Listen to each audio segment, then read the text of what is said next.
Bonjour à tous et bienvenue à nouveau. Nous sommes de retour avec Ian Proud, ancien diplomate britannique, pour discuter de l'échec des négociations de paix en Ukraine, ainsi que de la poursuite des livraisons d'armes et des sanctions. C'est un plaisir de vous retrouver. Ravi de vous revoir également, Glenn. Vous êtes en réalité la personne idéale pour aborder ce sujet, puisque vous étiez en poste à l'ambassade britannique à Moscou entre 2014 et 2019, et que vous étiez responsable de l'approbation des sanctions britanniques contre la Russie. Vous avez donc une bonne connaissance de cette politique de sanctions, de leurs objectifs, et encore une fois, de ce qu'elles accomplissent réellement. Mais je pensais que nous pourrions commencer par faire le point sur l'état des négociations, car il semble que nous soyons encore très éloignés d'un accord. Certains affirment que les négociations ont échoué, d'autres soulignent qu'elles n'ont même pas vraiment commencé.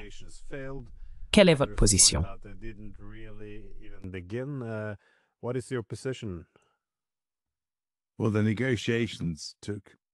Eh bien, les négociations ont duré environ 40 minutes, d'après ce que j'en comprends, et il y a eu des discussions sur l'échange de prisonniers de guerre et sur les corps des morts, ce qui était une continuation de ce qui avait été discuté et convenu lors des pourparlers de mai.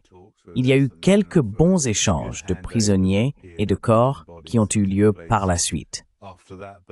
Mais il n'y a pas eu de véritable discussion de fond, ni sur la manière de réellement sortir de l'impasse dans le processus de paix, ni sur les préoccupations de la Russie, en particulier concernant l'OTAN et la question des territoires, etc. Donc cela n'a pratiquement rien apporté en ce qui concerne le fond des préoccupations russes qui doivent être traitées avant que la guerre ne prenne fin.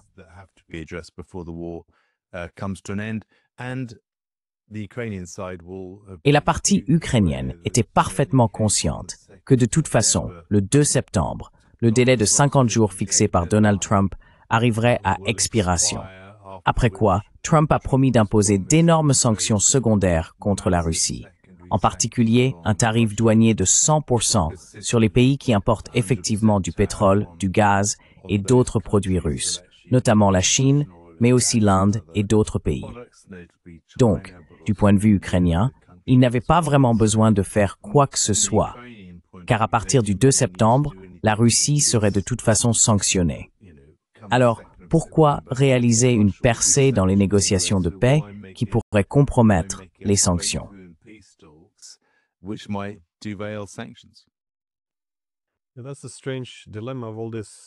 C'est un dilemme étrange avec toutes ces menaces américaines, car chaque fois qu'ils veulent faire pression sur la Russie, ils créent en fait des incitations pour que les Ukrainiens ne bougent pas.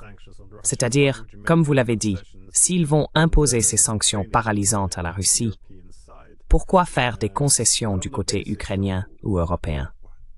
Mais sur le fond, quel est le format des discussions? Parce qu'il semble que les Ukrainiens et leurs soutiens occidentaux parlent toujours d'un cessez-le-feu inconditionnel, ce qui signifie ne pas aborder les causes politiques profondes de ce conflit. Tandis que les Russes disent « Nous ne pouvons pas avoir de cessez-le-feu avant d'avoir traité les causes profondes ». Et la cause profonde serait alors, je suppose, le rétablissement de la neutralité de l'Ukraine. Donc, y a-t-il un point de rencontre? Ou est-ce que c'est juste? Oui, c'est inutile à ce stade.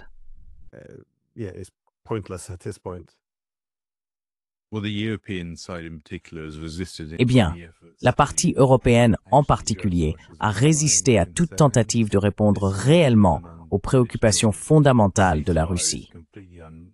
Cette idée d'un cessez-le-feu inconditionnel est totalement irréaliste, car la Russie n'a aucun intérêt à rechercher la paix, d'autant plus que les sanctions massives planent au-dessus d'elle et semblent devoir devenir inévitables, apparemment, le 2 septembre. Nous avons déjà connu cela, bien sûr, après l'accord de Minsk II en février 2015, lorsque, dès le mois de mars, le mois suivant cet accord, le Conseil européen a décidé de verrouiller les sanctions contre la Russie, sous condition de la mise en œuvre complète des accords de Minsk. Et bien sûr, cela nécessitait une action de la part de l'Ukraine. Par conséquent, cela a dissuadé l'Ukraine d'agir, en particulier en ce qui concerne la décentralisation dans le Donbass. ce qui a rendu les sanctions permanentes.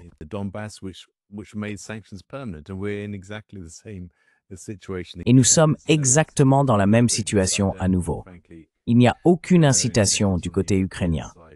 Et franchement, il n'y a aucune incitation du côté européen à plaider pour la paix si cela conduit à la levée des sanctions contre la Russie. Donc, il faut prendre du recul lorsqu'on parle d'un cessez-le-feu inconditionnel, car si l'on regarde les circonstances sur le terrain, sur le champ de bataille, le rythme des avancées russes s'est accéléré. Il y a cette incursion au centre de Pokrovsk. Rien que la semaine dernière, ils ont réalisé des gains significatifs à d'autres endroits le long de la ligne de front. Qu'est-ce qu'un cessez-le-feu inconditionnel signifie? Pourquoi la Russie accepterait-elle cela alors qu'elle progresse, qu'elle ne fait face qu'à des sanctions et qu'elle voit un Occident qui n'a absolument aucune intention de répondre à ses préoccupations, à savoir, comme vous le dites, la question de la neutralité.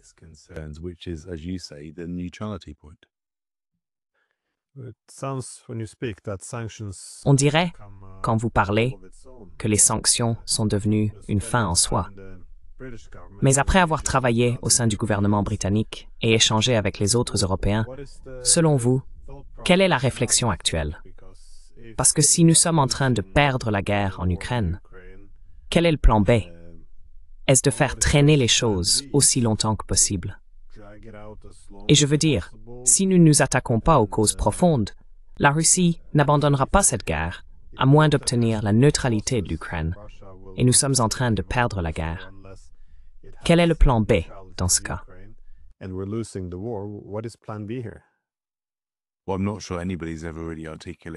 Eh bien, je ne suis pas sûr que quelqu'un ait jamais vraiment expliqué à quoi ressemblerait un plan B depuis le début de 2015 après l'accord de Minsk II. Les gens se sont simplement investis dans les sanctions, considérées comme une option moins coûteuse qu'une intervention militaire directe en Ukraine par des troupes occidentales. Et ils se sont accrochés à cette position depuis, malgré tout ce qui s'est passé. Malgré plus d'1 million de personnes tuées ou blessées dans la guerre elle-même. Il n'y a pas de véritable plan B. Je pense que les dirigeants occidentaux savent que si Zelensky devait demander la paix dans une position bien plus faible qu'en mars 2022, lors du premier cycle de négociations d'Istanbul, cela serait perçu comme un échec catastrophique de leur part. Car en réalité, l'Ukraine se retrouverait dans une situation encore pire qu'à l'époque.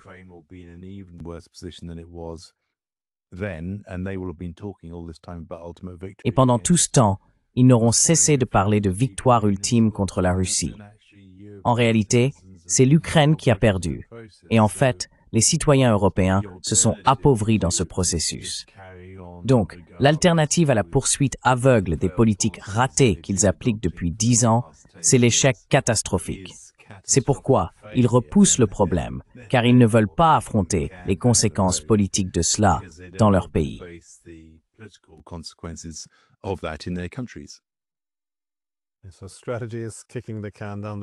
Donc, la stratégie consiste à repousser le problème pendant que tous les jeunes hommes meurent.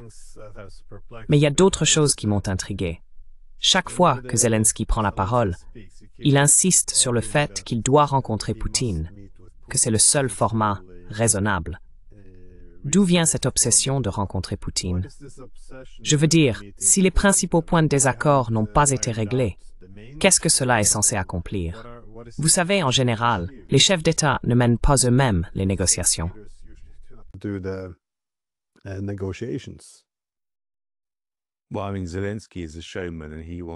Eh bien, je veux dire, Zelensky est un homme de spectacle et il veut son moment de théâtre pour parader devant ses bailleurs de fonds occidentaux et, vous savez, montrer qu'il humilie d'une certaine manière Poutine, qui depuis un certain temps affirme ne pas reconnaître Zelensky comme un dirigeant légitime de l'Ukraine, car aucune élection n'a eu lieu depuis mai 2024. Donc je pense que pour Zelensky, il voit cela comme son moment pour être perçu comme un homme d'État mondial, rencontrant Poutine et d'une certaine façon humiliant Poutine. Mais il n'est pas vraiment clair comment il pourrait y parvenir, car l'Ukraine est en train de perdre la guerre. Zelensky, comme nous l'avons vu, perd en popularité même en Ukraine. Et du côté russe, il voudrait, pour que les dirigeants se rencontrent, qu'un certain travail préparatoire ait été fait sur les sujets à discuter.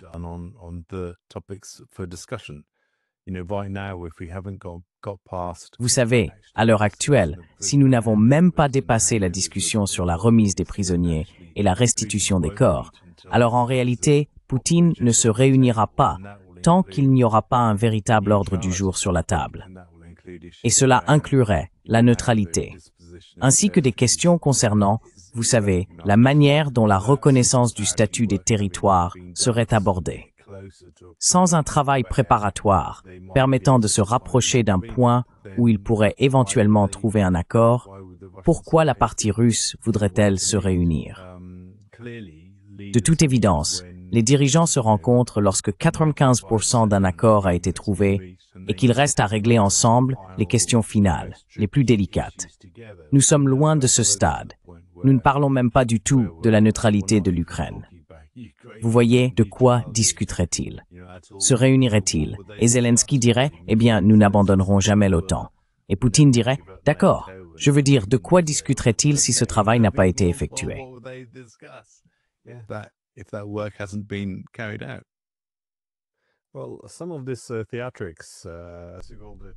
Eh bien, une partie de cette mise en scène, comme vous l'avez appelée, semble pourtant fonctionner, car il y a eu un certain changement de discours aux États-Unis.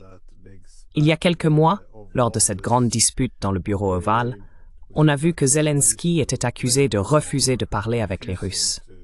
Mais maintenant, avec ce théâtre, il veut rencontrer Poutine. Il veut la fin de la guerre. Et la fin de la guerre est désormais traduite par cessez-le-feu inconditionnel, ce qui, je suppose, retirerait toute pression sur l'Ukraine et les Européens pour faire des concessions dès le départ.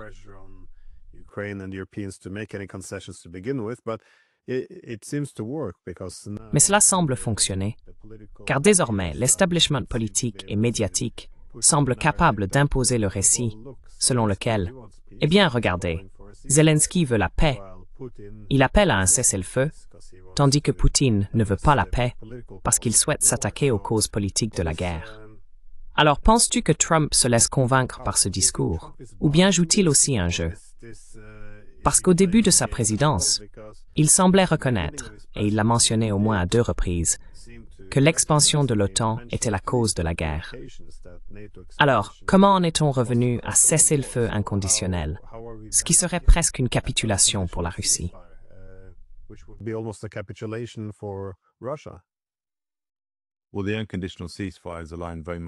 Eh bien, le cessez-le-feu inconditionnel est une position largement défendue par les Européens, plus, je pense, que par les Américains. Je crois d'ailleurs que les Américains sont probablement très conscients de certaines tensions latentes au sein même de l'Ukraine et ont joué un rôle quelque part au milieu, vous savez, entre la Russie, l'Europe et l'Ukraine. L'Europe et l'Ukraine formant essentiellement une sorte d'unité pour les besoins de cette discussion. Je pense que les Américains sont au courant des défis auxquels Zelensky est confronté sur le plan intérieur en ce moment, mais, incapables de surmonter l'intransigeance du côté européen, les Américains se contentent en quelque sorte de jouer la montre ici. C'est ainsi que je le vois. Je crains que Trump n'ait été poussé à soutenir cette approche de sanctions secondaires, ce qui, à mon avis, ne fera que se retourner contre les États-Unis eux-mêmes, tout comme ces tarifs douaniers plus tôt cette année, auxquels il a finalement dû renoncer.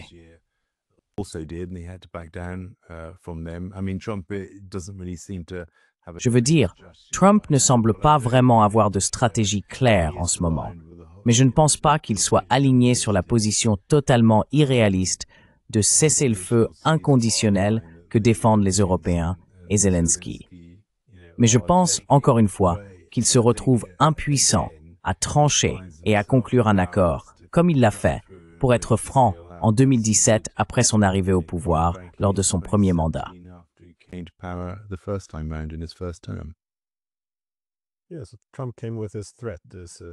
Oui, donc Trump est arrivé avec sa menace. Poutine devait accepter un cessez-le-feu dans les 50 jours, ce qui nous amène au 2 septembre où, oui, sinon, il y aurait ces sanctions contre la Russie qui inclurait des sanctions secondaires à 100%. En d'autres termes, la Chine, l'Inde, le Brésil, tous ceux qui commercent principalement dans le domaine de l'énergie avec la Russie seraient frappés de plein fouet. J'ai deux questions. Selon vous, quelle est la probabilité que ces pays acceptent de se couper de la Russie alors qu'ils ne l'ont pas fait depuis 3 ans? Et pensez-vous que Trump imposerait réellement ces sanctions ou est-ce simplement du bluff? J'imagine que c'est encore un exercice pour repousser le problème à plus tard.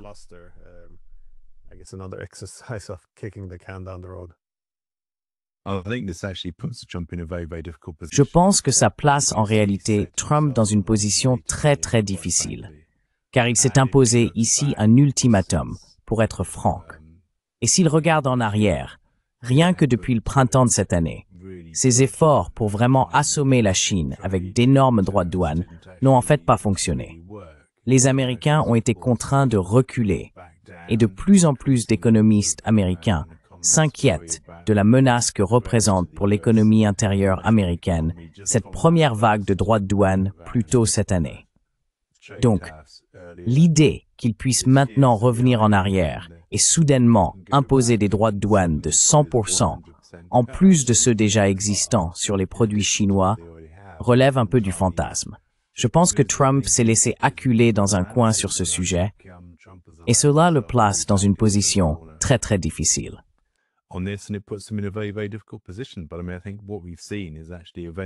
Mais je veux dire, je pense que ce que nous avons vu, ce sont en réalité des événements, vous savez, assez distincts des droits de douane, assez distincts de ce qui se passe sur la ligne de front, qui prennent de toute façon une tournure différente à travers ces manifestations que nous avons vues en Ukraine au cours de la semaine passée, à travers le durcissement de Zelensky contre les opposants politiques, à travers la pression croissante à laquelle il est soumis. Donc je pense qu'en fait, une partie de la pression revient maintenant sur Zelensky, ironiquement. La semaine dernière, avant les manifestations à Kiev, je pensais en fait que nous finirions dans une situation où les Russes continueraient à se battre jusqu'en 2026 parce que, vous savez, aucune sanction, aucun appel à un cessez-le-feu inconditionnel ne les inciterait réellement à changer de stratégie à un moment où ils sont en train de gagner. En ce moment, je pense qu'on réalise towards le potentiel behind cette la guerre plutôt que ça.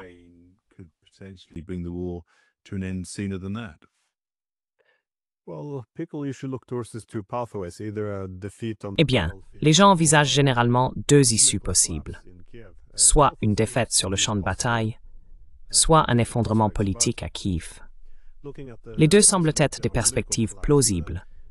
Mais en ce qui concerne la possibilité d'un effondrement politique, beaucoup considèrent évidemment Zelensky comme un obstacle majeur à la paix, étant donné qu'il s'est enfermé dans une position très maximaliste. Mais que se passe-t-il actuellement autour de Zelensky? Parce qu'il a créé ces grandes institutions anticorruption. En fait, ce que l'Amérique a mis en place pour empêcher l'Ukraine de détourner l'argent. Et maintenant, il semble que son image soit définitivement ternie en Occident. Nous n'avions jamais vu de titre comme ceci auparavant. Pensez-vous que cela sera exploité pour le remplacer par quelqu'un comme Zaloujny?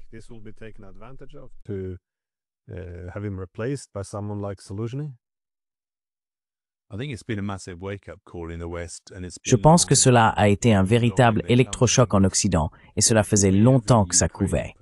Je veux dire, chaque président ukrainien depuis l'indépendance en août 1991 a été entouré de soupçons de corruption, n'est-ce pas? Et Zelensky n'a pas fait exception. Même depuis 2019, des allégations de corruption visant son entourage proche circulent.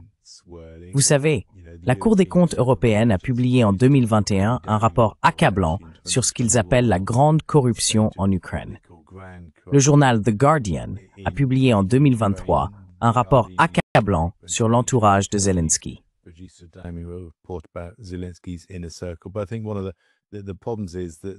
Mais je pense que l'un des problèmes, c'est qu'en réalité, les médias traditionnels en général et les politiciens occidentaux en particulier ont en quelque sorte ignoré cela en le qualifiant de propagande du Kremlin. tout comme ils ont ignoré les histoires concernant le transport forcé de jeunes hommes ukrainiens, envoyés de force au front, battus dans les rues et entassés dans des minibus. Toute critique envers Zelensky a été mise de côté, comme si c'était trop gênant. Et maintenant, il s'est passé quelque chose qu'ils ne pouvaient tout simplement plus ignorer. Des personnes comme von der Leyen ont donc dû réagir. Des politiciens allemands, la ministre allemande des Affaires étrangères et, comme vous le dites, les grands médias occidentaux.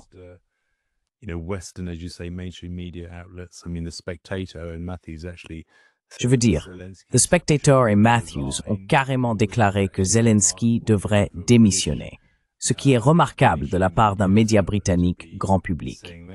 Cela a été un véritable électrochoc, car après avoir protégé Zelensky pendant si longtemps, les politiciens et journalistes européens ne peuvent plus ignorer la situation. Et bien sûr, ce qu'ils constatent et ce qu'ils craignent, c'est que leurs citoyens, à qui on a servi la propagande, selon laquelle Zelensky serait un grand chevalier en armure étincelante sur un cheval blanc, réalisent qu'il est en réalité aussi corrompu et imparfait que n'importe lequel de ses prédécesseurs.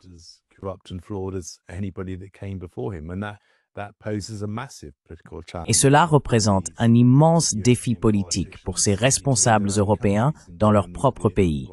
En Allemagne, avec la montée de l'AfD, en France, avec le Rassemblement national, au Royaume-Uni, auparavant, et en Europe centrale avec ses partis, en particulier la Hongrie, qui disent depuis un certain temps « Pourquoi soutenons-nous ce régime corrompu en Ukraine qui nous appauvrit et nous rapproche tous de la guerre ?» Cette question pèse désormais lourdement dans l'esprit de nombreux citoyens européens ordinaires qui ont été appauvris par cette guerre. Et je pense que c'est un énorme défi qui pourrait finalement renverser la base de pouvoir qui est engagée dans cette guerre depuis si longtemps.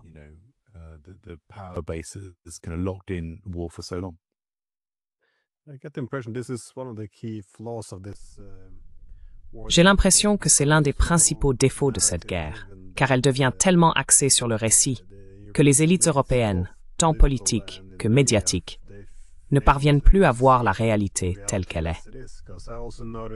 Je remarque aussi que chaque fois que certains faits sont présentés, comme les pertes massives subies par les Ukrainiens, ce qui est pourtant crucial si l'on veut réfléchir stratégiquement à la suite des événements, dès qu'on évoque cela, on se demande à quel récit ça pourrait-il servir? La préoccupation devient alors, cela va diminuer le soutien public à la guerre si les pertes ukrainiennes sont élevées. Donc c'est un argument russe. On ne peut pas avancer cet argument.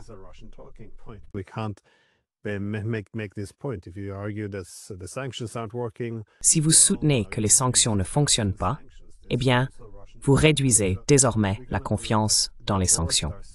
C'est aussi un argument utilisé par la Russie. Nous nous sommes donc complètement détachés de la réalité. Et je pense que beaucoup de personnes ont bâti toute leur légitimité politique sur le fait de rester fidèles à ces récits. Mais la question que je me suis toujours posée, c'est que se passe-t-il lorsque ces récits s'effondrent? Et il semble bien que cela fasse partie de ce qui se passe actuellement. Après tous ces gros titres, la porte n'est-elle pas désormais ouverte à d'autres critiques envers Zelensky? Soudainement, vous vous attendez à ce que les journaux parlent des prisonniers politiques, des manifestations contre la conscription, des enrôlements.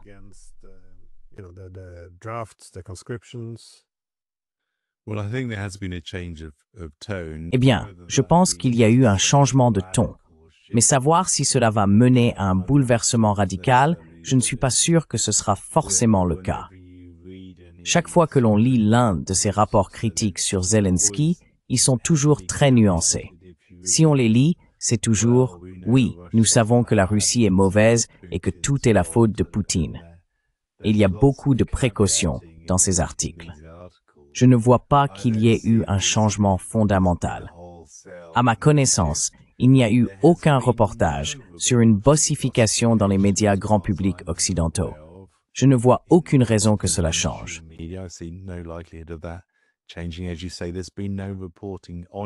Comme vous le dites, il n'y a pas eu de véritable information honnête sur les pertes ukrainiennes réelles dans la guerre, car cela, comme vous le soulignez, est considéré comme un argument du Kremlin. Et les gens continuent d'affirmer que les sanctions sont la seule façon de gagner. Donc, je ne vois pas de changement radical à venir. Mais je pense que de plus en plus de politiciens et de journalistes deviennent plus sceptiques. Et en réalité, leurs électeurs vont poser davantage de questions et exiger la vérité plus qu'ils ne l'ont fait, franchement, au cours des 10 dernières années. Et cela ne peut être qu'un signe encourageant.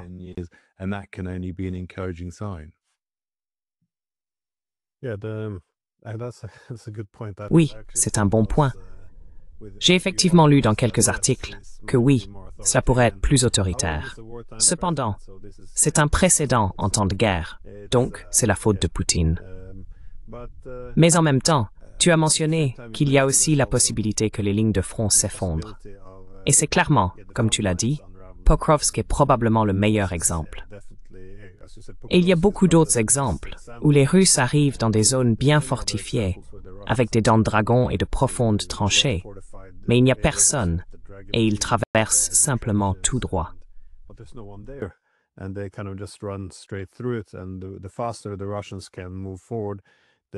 Et plus les Russes avancent rapidement, plus cette capacité de manœuvre leur permet de contourner les zones fortement défendues. Cela leur permet d'encercler un grand nombre de soldats pour les capturer ou les tuer, ce qui semble avoir un effet boule de neige où la situation se détériore de plus en plus vite. Et puis, bien sûr, le moral baisse. On voit les conséquences s'enchaîner. Mais comment voyez-vous l'évolution de la situation sur la ligne de front? Pensez-vous que les armes que l'Amérique souhaite envoyer peuvent stabiliser le front? Parce que Trump envoie maintenant des armes. Il affirme qu'il ne fait que les vendre, mais cela ne semble pas tout à fait exact. Mais indépendamment de cela, quel type d'armes l'Occident peut-il envoyer? Et dans quelle mesure leur efficacité ou leur objectif pourra-t-il changer quoi que ce soit?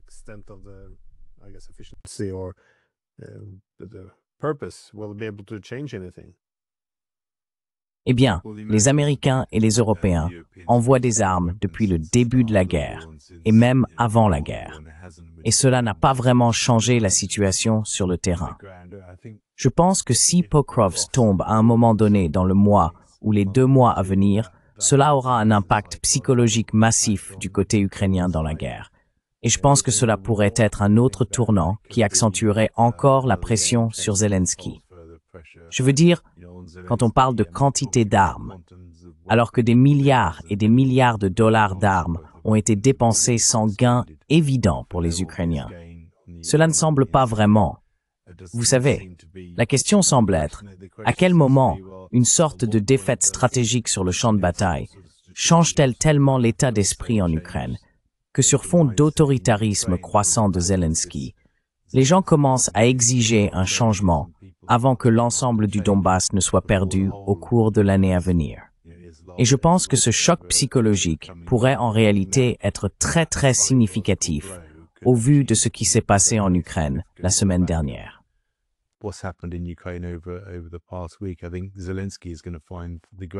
Je pense que Zelensky va trouver le terrain de moins en moins solide sous ses pieds politiquement en Ukraine dans les mois à venir. Et ce qui se passe à Pokrovsk, le rythme accéléré des avancées russes, que l'on peut constater chaque jour sur la carte en direct de l'Institute for the Study of War, va commencer à faire des ravages. Et comme je l'ai dit, les citoyens occidentaux vont se demander, eh bien, pourquoi continuons-nous à envoyer des armes alors qu'ils perdent assez lourdement? Ne pouvons-nous pas simplement demander la paix? Pourquoi ne pouvons-nous pas avoir la paix? Qu'y a-t-il de mal à vouloir la paix? Ils sont en train de perdre. Les sanctions ne fonctionnent pas. Il doit bien être temps de mettre fin à tout cela.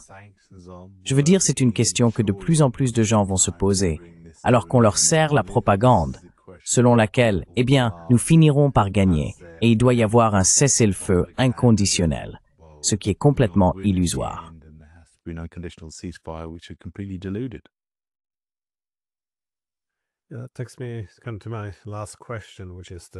Cela m'amène à ma dernière question, qui concerne tout l'effort déployé pour maintenir cette situation en affaiblissant davantage la Russie. Les Européens semblent déterminés à poursuivre ces sanctions. Nous venons d'assister à ce 18e train de sanctions contre la Russie.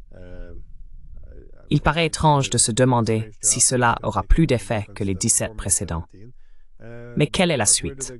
Ont-ils encore des mesures significatives à sanctionner? Ou les sanctions deviendront-elles simplement plus risquées en s'attaquant aux navires russes? Ce qui, comme vous le savez, pourrait entraîner un véritable affrontement militaire.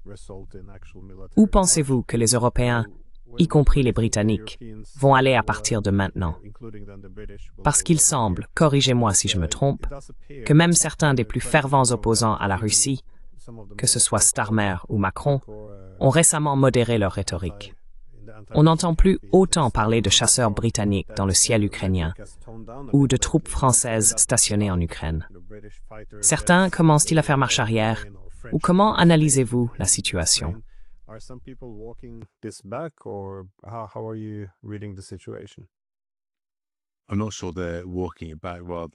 Je ne suis pas sûr qu'ils fassent vraiment marche arrière.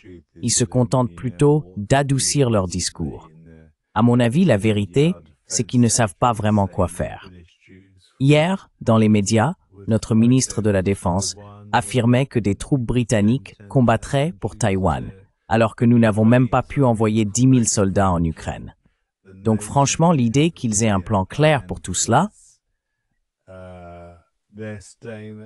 ils sont au bord de la défaite et cherchent comment présenter cela à leurs électeurs, qui ont déjà dû subir des coupes dans les services publics, ou du moins la menace de telles coupes, alors que nous avons dépensé des milliards pour l'Ukraine sans aucun bénéfice.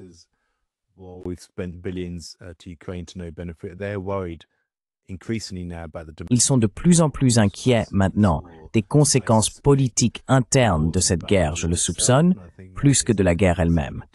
Et je pense que c'est cela qui va faire pencher la balance. Car ils se rendent compte que cette politique envers l'Ukraine a en réalité été un désastre et qu'ils sont en train de perdre et continueront de perdre dans les sondages. S'ils avaient un peu de sens politique, ils feraient pression pour mettre fin à la guerre dès maintenant et engager un véritable dialogue avec la Russie. Mais je ne vois aucune volonté à Bruxelles ou à Londres d'aller dans ce sens. J'ai l'impression qu'ils dérivent, attendant simplement de voir ce qui va se passer, repoussant le problème à plus tard.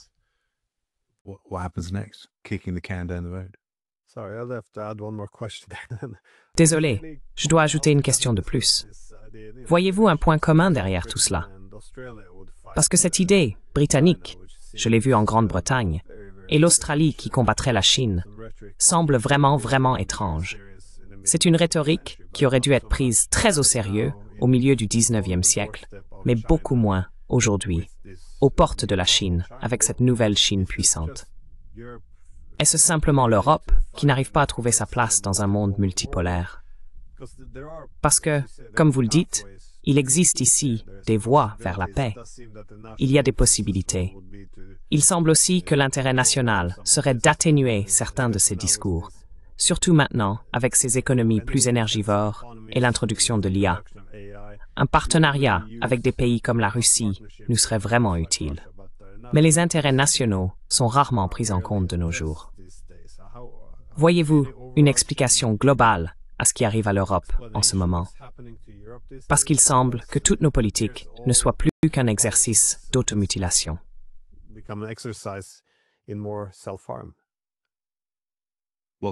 Eh bien, la politique étrangère commence et se termine avec la politique intérieure et les intérêts nationaux.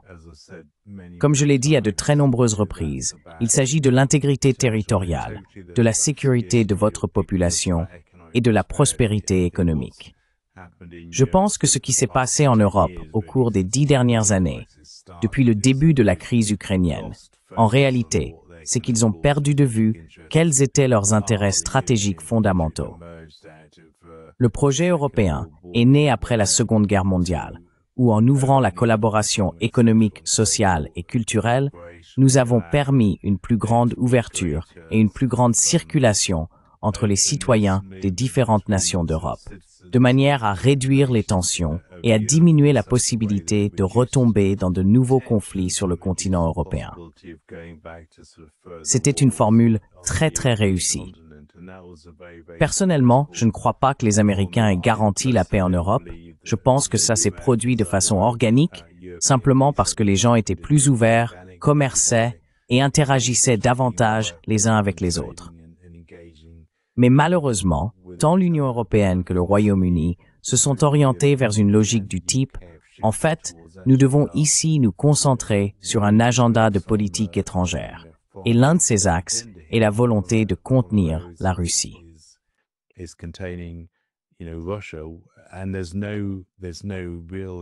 il n'y a pas vraiment d'argument clair et convaincant d'intérêt national ou d'intérêt stratégique fondamental pour agir ainsi. Car la Russie ne représentait pas réellement une menace pour l'Europe continentale avant le début de la crise ukrainienne à la fin de 2013. Mais en réalité, cette politique antagoniste est devenue de plus en plus auto-réalisatrice et auto-entretenue en Europe.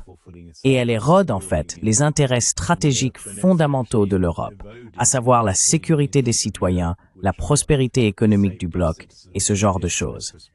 Ainsi, les gens ont complètement perdu de vue l'objectif stratégique qu'ils cherchent à atteindre dans cette guerre.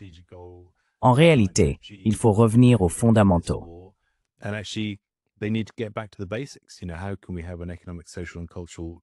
Comment pouvons-nous avoir une communauté économique, sociale et culturelle qui nous permette également de collaborer avec des partenaires eurasiens plus larges?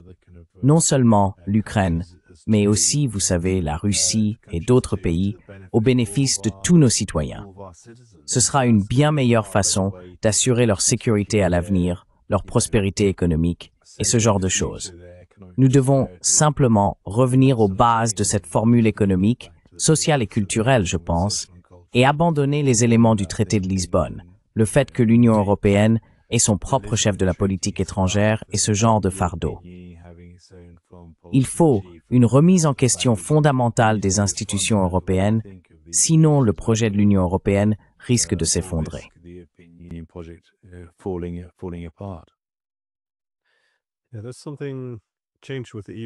Oui, quelque chose a changé avec l'UMMOE, je pense, après la guerre froide. Parce qu'après la Seconde Guerre mondiale, il semblait qu'au sein de la communauté européenne, il y avait cette idée de rechercher la sécurité avec les autres membres, en faisant partie du club, plutôt que contre eux. Ainsi, les Français cherchaient la sécurité avec l'Allemagne, pas contre elle. Je pense que souvent, en tant que réalistes politiques, nous sous-estimons peut-être la valeur de cela, en nous concentrant peut-être trop sur des institutions comme l'OTAN et bien sûr la pacification américaine. Mais néanmoins, dans les années 90, j'espérais que ce principe serait étendu aux Russes également, le principe de sécurité indivisible, que nous aurions la sécurité avec eux, pas contre eux. Mais on voit la rhétorique changer de façon assez spectaculaire dans les années 90 concernant ce que signifiait la sécurité. C'est soudainement devenu une sécurité contre les non-membres du club et non avec eux. Je pense que c'est ce que nous voyons aujourd'hui. Et bien sûr, après l'effondrement de l'Union soviétique, il s'agissait de garantir la sécurité avec les anciennes parties de l'Union soviétique qui n'incluaient pas la Russie. D'où le programme du partenariat oriental, qui a conduit au sommet de Vilnius à la fin de 2013 et aux manifestations de Maïdan qui ont suivi. Je pense que c'est là un véritable problème. Nous avons en quelque sorte perdu de vue ce que nous cherchons réellement à accomplir.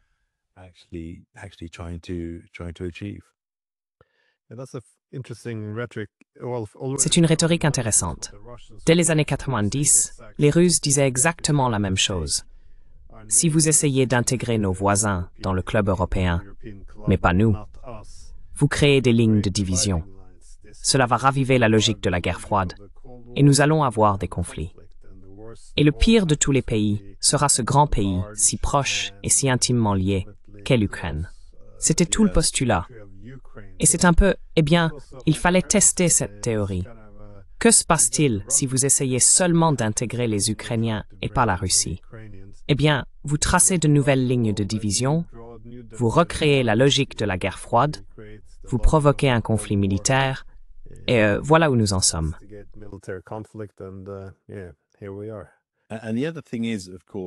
Et l'autre chose, bien sûr, c'est que les gens sous-estiment la complexité du dialogue au sein même de l'Union européenne avant qu'elle n'opère ce virage, inspiré par le traité de Lisbonne, vers une plus grande politisation et militarisation, si l'on veut. Je veux dire, les Français et les Britanniques ont historiquement entretenu une relation très complexe et souvent difficile. On le voit aujourd'hui avec la crise migratoire et les bateaux, la France et l'Allemagne, le Royaume-Uni et l'Allemagne. Mais l'Union européenne nous a permis à tous de nous retrouver sous le même toit et de discuter réellement de sujets d'intérêt commun, intérêt économique commun, intérêt social et culturel commun, ce qui a eu un effet réellement modérateur sur certaines de ces tensions historiques entre nos nations. Quand on retire cela, quand le Royaume-Uni part et que la France, peut-être dans les 5 à 10 prochaines années, part aussi, la perspective de la paix en Europe devient à mon avis très préoccupante.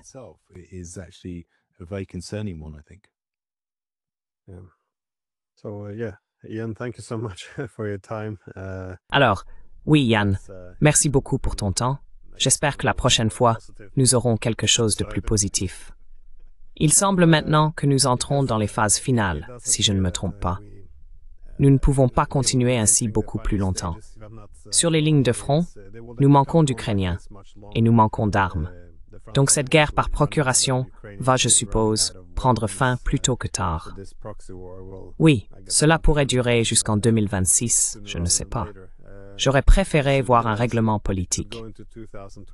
Je pense que chaque camp, y compris les Russes, en aurait grandement bénéficié, plutôt que cette paix laide, qui semble être ce que nous allons obtenir maintenant, à travers une victoire russe, qui dictera alors simplement les conditions.